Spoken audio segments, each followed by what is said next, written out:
Hi, guys, and welcome to Keep Hope Alive podcast. We have made it to season 9. What a true blessing. And we have a bunch of great guests that are coming up on the show, but here today as well, we have Duncan Bhaskaran. I like saying that, but Bhaskaran. Well, and he's going to be talking about his journey and what he does to help others, stay sober, I guess, in this world. I hope I'm saying it right, and improve relationships and power of productivity and stuff like that. So, but before we get started, Duncan, I have a very important question to ask you. You ready? Sure. Yeah. Hit me with it. All right, in the past 15 years, how many weddings have you been to? Oh, that is a great question. I don't know. I don't get. I haven't been to that many.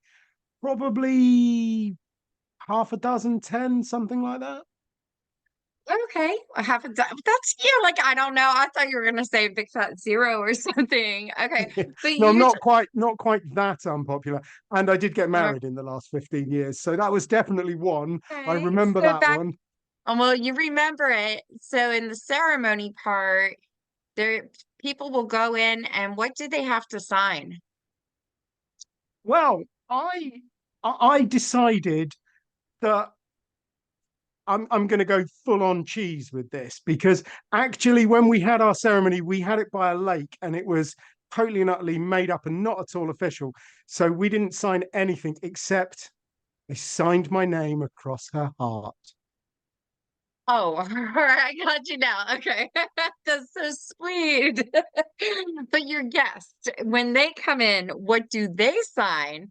Oh yeah, well we did actually have a guest book, yes. So I love it. I love it.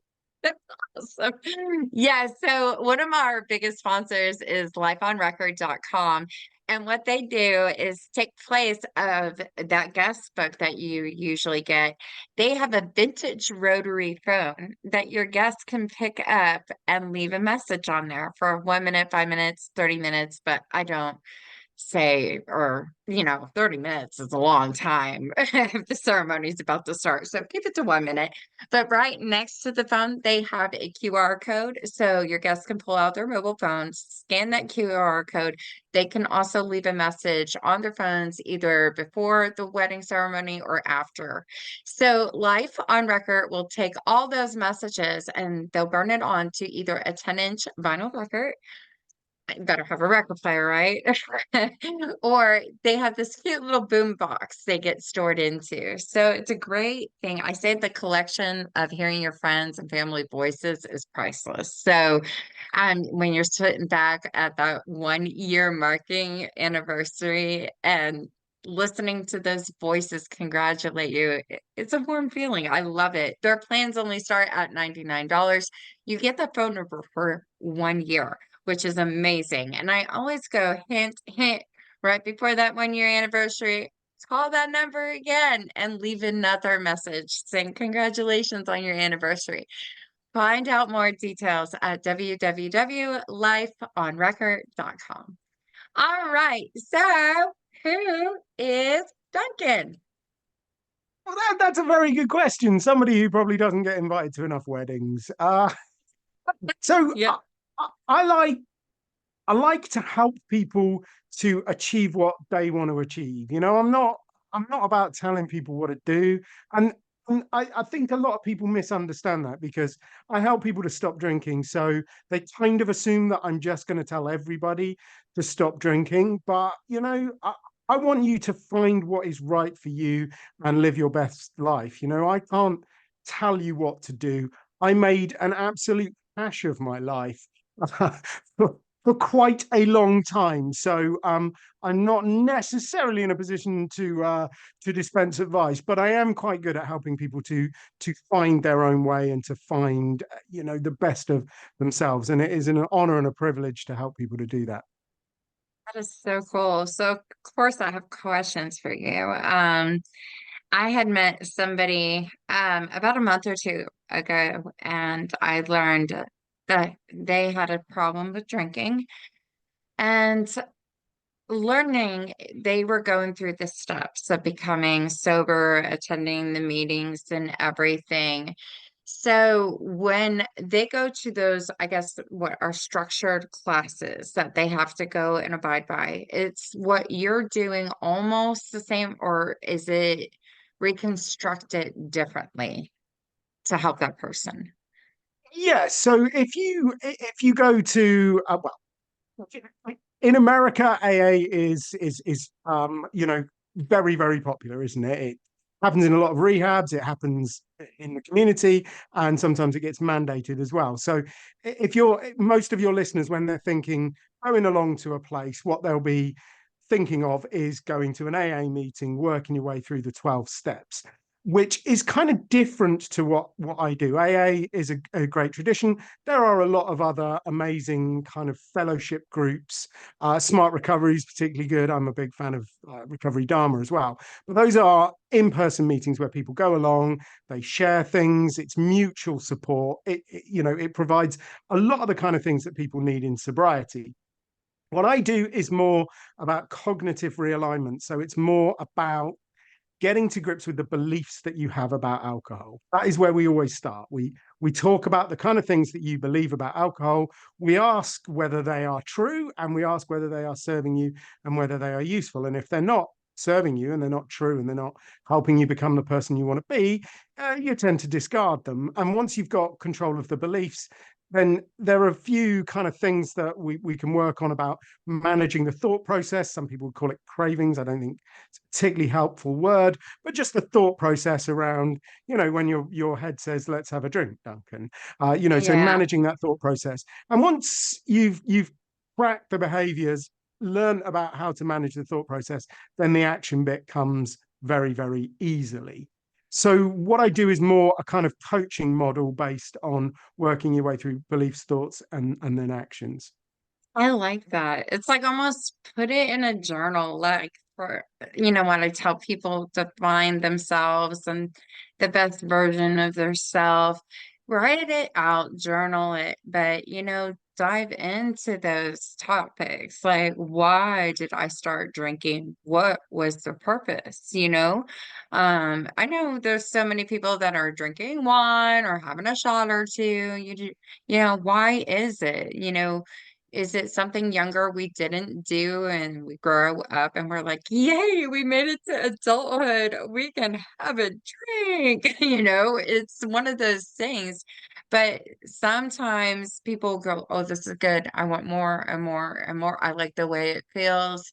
People have different reasons for drinking. I know with the people I talk to in the health industry community, you hear a lot of people who have chronic pain. They'll drink, because it takes the edge off of that pain. But then there's other people who just drink for the fun of it, or they're trying to get out of a relationship, problems. And, you know, I never say that's the answer as a certified wedding planner because that's just going to bring no good. But, there's so many different reasons. And I mean, what are some of the top reasons that you hear that why people are drinking? You know what? I think you've really hit on something when you were talking about it being something grown up, something adult that we are like allowed to do. And when we're allowed to do it, we're like, wow, it's great. And I think, that does underpin a lot of people's drinking, that what they learn about alcohol as they are growing up. And far too many of us learn that drinking is something that's sophisticated, it's something that's adult, it's something that tough guys do and glamorous ladies do. And we learn that from a very young age. I mean, my daughter's 7, and I'm not calling out any of her parents' friends, but I've been invited to parties, and you kind of like you take your daughter along, and then they'll say, oh, well, stop, come in, we're having some champagne. And it's like, oh, brilliant, you have not only hijacked your kids' party, you're actually teaching all the children that when they get old enough, the way they will party is with champagne. You're not you're teaching them a very valuable lesson. Hmm. Yeah, so I think to understand that we all learn to drink, and it's part of that developmental process is very, very important. But that wasn't really your question, was it? It's like what underpins it. No, So no, no, no, our, no. I our love hearing you talk. I love your accent. thank you. So our research shows that there are really kind of three main reasons. I mean, there's a wide variety, but you can put them into three different buckets. A lot of people drink because they have problems with unprocessed childhood trauma. That is a massive problem in society, and it expresses itself in a lot of different ways. Relationship problems. Sure you've heard a lot about that, but Yeah. it also expresses itself in terms of not simply alcohol. Alcohol is just the most available drug, but any kind of substance abuse. We also find a lot of people, they have some form of traumatic experience in their adult life. So they were probably, drinking normally. They didn't really have much of an issue. And then something will have happened, and they had learned that their coping mechanism was to drink alcohol. Something very bad happens to them, losing a job, losing a business, losing a partner, grief, loss, could get lots and lots of Yeah, different grief things. right But there. I was thinking grief is a big one. yeah, and Yeah. they don't really have the mechanisms to cope with it, so they fall back on what they know, which is, a great way of dealing with your pain is alcohol. So that tends to really ramp up their drinking. And then finally, there are a whole bunch of people that don't have those kind of typical trauma issues. They might have some social anxiety. They might drink to fit in. They might feel that it helps them be a part of a group. It might be to do with their job. A lot of people, kind of part of their job almost, they're like supposed to entertain the clients, and they find themselves drinking on a regular basis. Some people just drink for the hell of it. Some people drink for the fun. It that's quite a diverse group of people, but it tends to There revolve is. around fitting There in. is. Because I would go do karaoke, and I remember I enjoyed as I was working on this podcast. I guess I have really good hearing, but I can hear everybody's story. Some of it, I mean, they were day drinkers. And I said, why are they starting this early? That was my first thought. But they were just talking about nonsense. But it was funny nonsense. It was like, oh, so and so has a nice house. You can actually fish there if he ever got out of bed. It's like, you hear these weird, fun stories, but it's like, I've come to analyze, yes, drinking was a good thing in my case back in the day. I did have to go through pain, and I will tell you straight up, like somebody goes, are you okay? And I was like, no, I can't feel my whole leg. And he's like, I got the perfect pain shot. And I was like, what? And he's like, yeah, here's, I'm being honest and truthful because I am. But he said, if you mix Fireball, Rumble, and what is it? Rumble, Jaeger, yeah, and Fireball all together, he goes, it's going to taste so nasty. And I remember that day trying it, and it for an hour or two relieved a lot of my pain. And I was like, whoa, I actually have a little bit of life. But I didn't like how it was making me feel here, like I didn't want to be a drunk person just to take away pain in my leg, but the pain being away in my leg, it felt good. So then I started like, okay, well, don't talk that much to people because it's kind of like you don't want to say anything wrong to people and stuff like that. But for me, it did became like a thing. This is something that can help my pain. Why can't the doctors figure this out? Why can't they put it in a like a real shot, like and give it to you?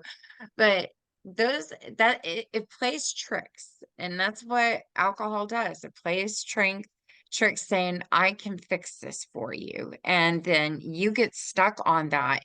But you have to go through the mentality. No, alcohol is not the answer. It could be the doctor going, okay, change your diet, drink more water, blah, blah, blah. Yeah, they're right. I started to be like, hey, I can't feel my leg, but I like dancing. And I try to learn all the frequent dances because I'm a photographer. So I think the last one that came out was Copperhead Road. And I remember this lady asking me, "Come out, dance with me." And I go, "No, no, no, I can't feel my leg. I don't know how to dance. I dance. You're gonna learn today." And I was like, "Does she not hear me? I can't dance. Like, this is not me." But she got me out there and I was like trying to kick up my left leg, and it made me realize, like, oh, this really does hurt. Like, this is gonna have to be a new journey of going to doctor to see what this really is and getting it solved. But the next day I was like, you know what? Yeah, I'm not gonna let health take over my life. I am gonna learn the Copperhead. And I remember I'm staying with my mom. I put on the song and the dance steps in the living room and I was dancing and my mom's like, "What are you doing?" Like just laughing and taking the dogs out. I go, "I am working. This is what I have to do." But there's times that you have to make certain choices, and that's where it comes down to for your field. Now, I want to dive into the choices people make to drink. How do you help them realize that this is a choice and how they can curve around that? Yeah, I think that's really important. Although I do, that's Copperhead Road by Steve Earle. Steve, is that his name? I don't know. Yeah, Copperhead Road. that's a Copperhead cool song. I Road. love that song. That's awesome. I'm going to go listen to it when we finished here. Anyway, what was the question? You No. gotta do your So dance with it and send it. maybe, maybe. So the kind of dancing I do is not quite to that sort of music, but maybe we'll get into that later. So helping people to realize that there is a choice, it's so fundamental to what I do. I mean, I work with a lot of guys, and you know, a lot of the time they won't admit it, and they never say it like this, but they feel trapped. And they feel like there is no other way out. They feel like they're stuck where they are, and they sort of feel like, well, the only thing they've got that helps them to cope with their life is alcohol. And here's mean old Duncan. He's going to come away and he's going to take away the only thing that helps them to cope with life. So part of what I do is just to help people to realize that they're not alone, that actually me and many other people have been there. We genuinely, we all felt like that at some point, like we were trapped, like we had no control, like we had no choice, like we couldn't get free. And then it's about helping them to understand that they don't really depend on alcohol to make their life work. In fact, Yeah. alcohol is causing a lot of their problems. So pain is a great example. If you drink alcohol, you will have less pain for what, an hour, I don't 2 hours, something like Yeah. that. But when you wake up in the morning, because of the effect that it has on your brain chemistry, you will be more susceptible to pain. You will feel the pain that you have more. So it's just like a mortgage, isn't it? You're getting a little bit of money now, and over the next 25 years, you're paying it back to the bank. And by the end of the loan, you've paid them 3, 4 times the amount. So you get this tiny bit of relief from the pain, and you end up paying it back with a whole lot more pain the next day. Yeah, that's very true. And the dance does do that to you. Even I was like, yay, I get to use my leg and try. I was like, but I had to pay the price the next day. There is something I've been always wanting to ask, and it's more about the behavior side of, when you are drinking, and maybe you're drinking because of behavior that you have. Maybe it's maybe it's somebody who's been in a lot of relationships and did not know how to process that they were actually hurting people. But as soon as they drank, it probably got bad for them, okay? But that was their source to break away. And I do get it. I do understand that. But once you stop and go through the process, they're like, yes, I'm getting somewhere. But they went back to the bad behavior of dating a bunch of people and hurting them all over. So, with that being said, I saw that and I've learned to forgive. And even though that thing did happen, I want to bring awareness, that this is something that not only that people should be coached on and learn how to get away from the alcohol, but not to fall back on bad behavior that brought them there. It's like this vicious cycle that they're going through. So, do you go into terms about that cycle and how to break it down?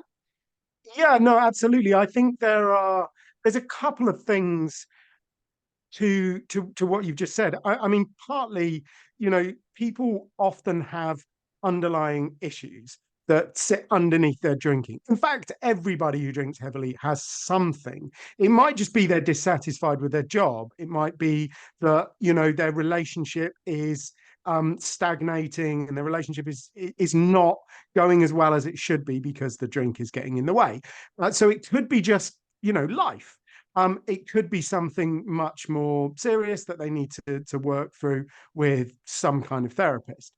But if you just stop drinking or indeed any behavior and you don't look at those kind of things that are underneath it, then you will either go back to the behavior or you will just pick another behavior. And this is incredibly common among people who stop drinking, that their diet goes to pot and they start eating a lot of junk food, particularly sugary food, which has got a kind of biological underpinning, but it's not very interesting. But often very sugary food. So they swap wine for triple chocolate chip cookies. And I know this because I did that myself. And it Okay. Uh-oh, I think you froze up a little bit. Dance around, do the Copperhead Road. not the Oh, universal there we go. cure for Okay. everything.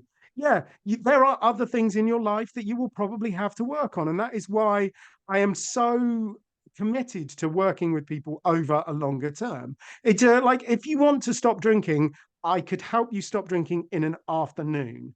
But if you want to stay stopped, then that is going to require more work. There is no shortcut. It just requires Yeah. stepping forward one foot at a time and keeping moving forward. It's not complicated, it's not difficult. Yes. Um, it's very, very simple. It is, that said, it is not always easy. And that is why I think people appreciate having somebody to walk down the road with them.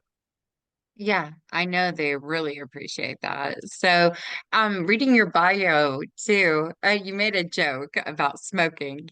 You can make the smoker stop too. Is that kind of in combined? Or tell us about that little comment that you made. Yeah, so I mean, I work quite a lot with smokers as well as drinkers, and that was really, that was where it kind of came home to me that I was working for a particular company. I was helping people, and I thought this is great. They've stopped smoking. Their lives will be perfect. And Yeah. then you start seeing people coming back time and again, and uh, you start to see them coming through the doors again. And you're like, well, we did this. You stopped smoking. Why are you back here now? And there are a lot of different reasons to it, but a lot of the time it is because they don't do anything other than stop smoking. They stop smoking and they expect everything else to be rosy and wonderful. And sadly, that isn't the And case. probably isn't like I am proud of my parents. They were smokers when me and my brother were younger. And it was my brother. He was more stop, stop. And I think when you have a partner there and can be there for that more support, like I believe it was my mom that stopped first, and my dad just kind of witnessed those steps and then he stopped. And I was like, the two of them, what a great learning lesson from both of them as raising kids, to see that there is ways to stop, but you Yeah, have to, it's mindset and being strong-willed and moving forward with it. yeah. So, And I think you hit on something very important there. The role model is very important. If you know somebody who has managed to change, then it makes you think that change is possible. And a lot of smokers are exactly the same. They don't think they will ever get free. And then when they see somebody they love, somebody close to them getting free, that really does change everything. They start to understand that maybe they can get free too. And that's why, I think it's so important, all of the amazing people on social media who are talking about their own sobriety and their journey away from alcohol. There's an absolute ton of, famous actors out there these days who are talking about it. A lot of sports people now being more honest and open about how they don't drink and how, that's helped them to become successful. And there's so much more of a conversation. I think it makes it so much easier for people to understand that change is possible.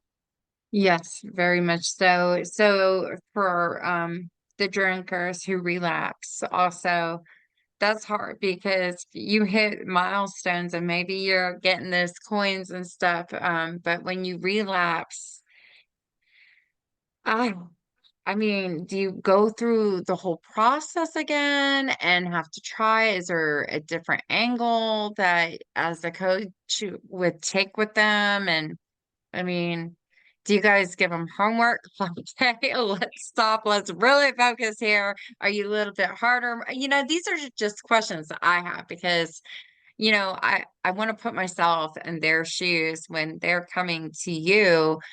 Like, what would you do if I pretend I was your drinker, drinking Fireball all the time, and I stopped for a good year, and I was like, you know what? I went on this date, and the guy was a jerk, and I just picked up another Jaeger, and it was my lifeline. I mean, how would you coach me out of that? Like, find a new Probably I man? would ask. Probably I would ask you whether the Jaeger made him less of a jerk or not.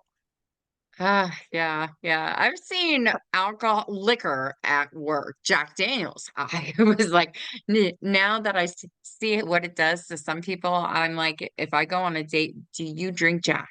And if they say yes, it's like red flag for me. I'm Yeah. like, I'm Yeah. out because I didn't like seeing that in people. And if they have already anger temperaments. It doesn't matter if you're a guy or a girl. You can have those temperaments, but the alcohol doesn't mix with that.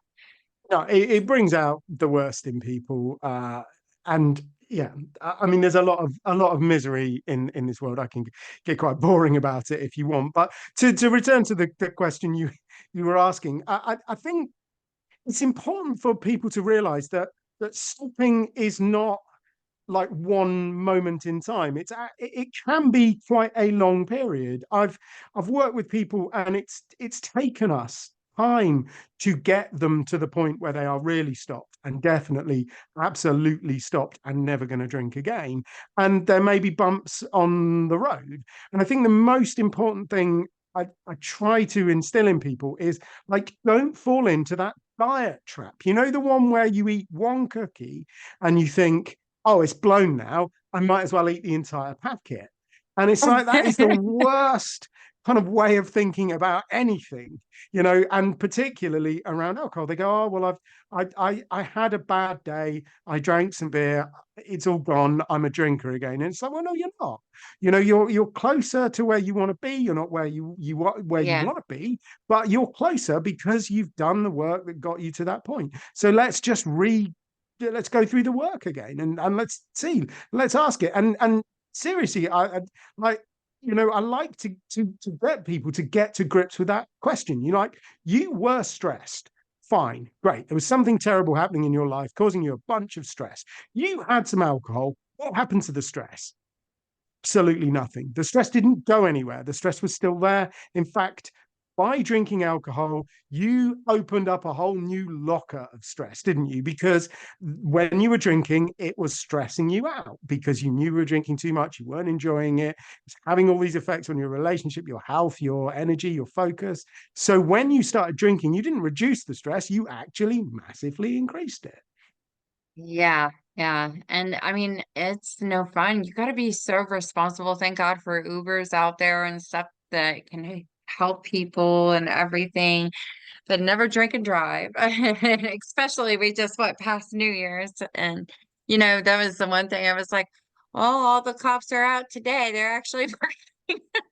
So you got those people, you got to think clearly. People like to tend to celebrate promotions or it's a special event with, a little bit of bubbly. Just be responsible and all that. Now, I know you also wrote some books, and I say some like three, which is very incredible. Can you tell us about your books? Yeah, well, the first one doesn't really count because it was about local government and it was very, very boring. And none of your listeners, well, yeah, like very few people are genuinely interested in that book. But I wrote my uh, book. One before last was called Get Over Indulgence. That is, it's really about my journey, but it's kind of quite good because it shows you that change is possible. It gives you a little idea about how you might go about changing, which is, as it's my story of how I got to grips with my beliefs, how I managed my thoughts, and how I changed my actions. And it's quite short. That's got something going for it. I regularly get people telling me they've read it in an afternoon or in an evening or something like that, which I quite like because the most effective books are the ones you actually read. And it does have a few jokes in it. My most recent one is called Real Men Quit. Yes. And that's yeah, that is a very kind of like detailed way to remove alcohol from your life. It is aimed at men. A couple of women have read it and quite enjoyed it, but it is aimed at men. It has a lot of bad blokey kind of men jokes in it. It's got Star Wars and sports and all of that kind of stuff. Oh, So it's yeah, it's just specifically for men talking about again beliefs around alcohol, gives you tools to manage it, and helps you think about what you want to do with your life. How do you want to live? Where do you want to go? What do you want to do? It doesn't tell you what to do. How you might design the life you deserve. yeah, definitely. So that's important too. So, maybe you should write a book next about drinking while being in a relationship. I would buy that one. Boom, because that is something I want to teach on. That's the hardest one because you get somebody who doesn't realize what alcohol is actually doing to them and they blow up and you're not the drinker and you're like, well, this happened. Like, this is what you're doing to me. No, I'm not. There's no way, blah, blah, blah. They're in full denial and all that fun stuff. But, I got you See, thinking about that. oh no, right, that's a great idea, and there are one or two books that I could think of, but probably wouldn't recommend on the subject. But I think there's definitely a gap in the market. I Yeah. could only write 50% of it though, because I think. To be really honest, it would need somebody who has been the partner of somebody who was drinking to talk about it from that perspective. I can talk all about being that terrible partner who was like prioritizing alcohol over his wife. I can talk about that all day long. But I think to really help out, I would need. In fact, I'm just gonna go and call a friend of mine and ask if he minds me talking to his wife. Right now? No, not right now, but maybe I later. was like, But right now? I was on a like, serious okay. subject, one of the things that I do get asked a lot about is people, they've got loved ones, they're concerned about their drinking. They say, "What can we do?" And um, I I always think that the most important thing to realize is that if you scare somebody who's drinking, they are going to drink more. It's what they do. That Yeah. is their response Yeah. to fear, is going to be to drink more alcohol. So if you kind of go in with the traditional message that society gives you about drinking, it's bad for you, it's killing you, it's costing you a fortune, it's ruining your relationship, you tend to make those people scared, and then they just want to drink more, and they then become less receptive to having a conversation. So the Yeah. thing I would always suggest to people, if they are concerned about somebody, buy them a copy of my book. No, no. Well, Exactly. I mean, it's not a bad starting point to educate yourself on the issues around it. Um, and if you like bad jokes, then my writing's great. But there's loads of other people. This Naked Mind by Annie Grace is fantastic. Anything by Alan Carr, any of the Easy Way books are amazing. Yeah, there's so much out there. Anyway, get a bit of education, but just gently suggest to them there is another way. show them some of these examples of people that are on social media. Say, look, take a look at Gerard Butler. He turned his life around. He really made a huge difference. Would you like Anthony Hopkins? He's kind of good, isn't he?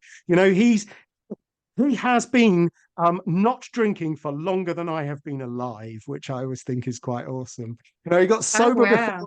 one.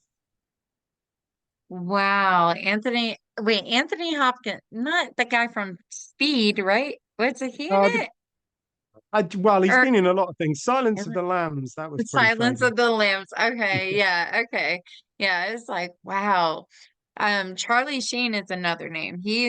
Well, maybe he's still drinking. I don't know. I mean, you got personalities that could be tough to crack that are just like, oh, no, no, no. You remember he played in that show.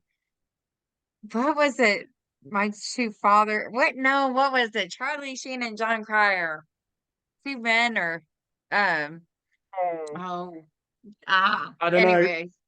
But he played his part as the alcoholic and in real life he was too. So I guess it came natural and that position of playing the portrayer of an alcoholic was just hey, sorry, Charlie Sheen. It was made for you. You played it well. So, but definitely seeing the things that it can cause, going through the journey and being there. I know I wanted to mention the books that you do have. They're already on keephopealivepodcast.com under the storefront. So if our listeners want to buy that, was there any other way that they can reach you if they wanted to? Do you do consultations like through Zoom or on the phone? Oh yeah, yeah, yeah. I love Zoom. Most of my work is on Zoom these days. I'm very lucky to have a really diverse range of clients from all over, and Yeah. it's great to be able to work with people from quite a long way away. So yeah, I'm always happy to jump on Zoom and talk to people. You just find me on the social medias. I'm on LinkedIn, Instagram, Facebook. The I am very easy to find if you can spell my name. Oh, yeah, But yeah. yeah, it's a bit. If you can put Bhaskaran Brown into the internet, then I come up. But people might want to go onto your website, find Real Men Quit, my book, and then that'll show you how to spell my name. But we're nearly at the point where we own Real Men Quit on Google. We're working on it. So just type that into Google, and you should be able to find me. Well, as before we got started, I was like, please make sure I'm saying your name right. That is the one thing when I interview, I don't want to mess up on is somebody's name, middle name, last name, whatever it may be. But, I say we're all human. We all have these bloopers. So, hey, let's just go about it and Yeah. learn So from my wife's name is Srija Bhaskaran Brown, and like, yeah, I mean, she gets her name it. pronounced wrongly an awful lot, and she sort of taught me that if you do have a non-traditional name, people tend to be quite understanding about it. So I'm pretty easy, you can call me whatever you Yeah. like. You're fine. I loved that your first name is Duncan. I love that. I've never heard Duncan except for Duncan Hines, of course, that's the good frosting. So, but reviewing everything, I was like, this guy has the best story. He has energy, and that's what I liked. And that was just a picture. I could tell. So it's like it's going to be fun to interview him and learn and see, what can you tell viewers? Once I always say this is the best way to get to know somebody, like because I'm interviewing. What is one thing we don't know about you yet that you would like to Okay. share? A fun fact. Yeah, so I kind of hinted at dancing earlier. And I do, Dancing. Okay. I absolutely love dancing. It's so important to me. And so I do a traditional folk style of dancing called Morris dancing, which is, we wear white, lots of ribbons, bells, and we wave these hankies around and have a top hat with flowers on. It's traditional. Wow. And it's just a lot of fun. And I've been very lucky to be a part of an amazing group of dancers. We've danced in the English Folk Society's headquarters. We've danced for thousands of people. We've danced outside Westminster Abbey, not when they were coronating Charles, but still danced Yeah. outside Westminster Abbey on a couple of occasions to, literally thousands of tourists. And it's just it is great. And whatever kind of dancing you're into, just dance, do it more. The Cupid It's shuffle. just It's just such. a fair. I just learned, I grew up watching soap operas, unfortunately, but I love my soap operas. But there's something about dancing. It's elegant. It's a pastime. If I'm not singing, I want to be slow dancing. And it's just, I think, what I'm going to be doing my next podcast, because we're coming up, Valentine's Day will be here so fast. It's going to be built on shows that first of all, I love and relationships and everything, and going into details about that. But, where I was asking you too, having the dating aspect, because a lot of people will come to me. I do teach about verbal, physical abuse, how to get away from it, and stuff like that. There's a lot of people that will have their cry for help going, I'm just being treated, I'm being pushed, it's in front of my kids. They're not realizing they're doing this, but it is hurting us tremendously. I mean, we see being in the wedding industry is just down. Like, there's should be more, honestly, divorce parties. I kind of look back at the lady, well, a lady now, second grade, she sat across from me. She became a divorce lawyer. I became a certified wedding planner. She's doing a whole lot better than me. I was like, maybe I should have learned back then to be the divorce lawyer. But, I'm hoping that people can find their way again and know what true love is, and, have those commitments without being scared. There is, I think, as many people I've talked to, they're scared to jump in because they're afraid of the divorce and who's going to take what from this, party. It's like they're already planning the divorce before they even get married. It's ridiculous. So we got to go back to old ways and remember what love is. So, but that's coming up. That's a new feature before February 14th of 2024. So, but definitely I it was on Amazon that you had your books. It's on there.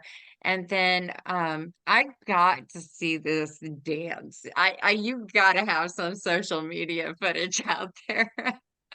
Yeah, yeah. So I we're on Facebook. We're called Abingdon Traditional Morris Dancers. If you put it on Facebook, if you put it into YouTube, Abingdon, Abingdon,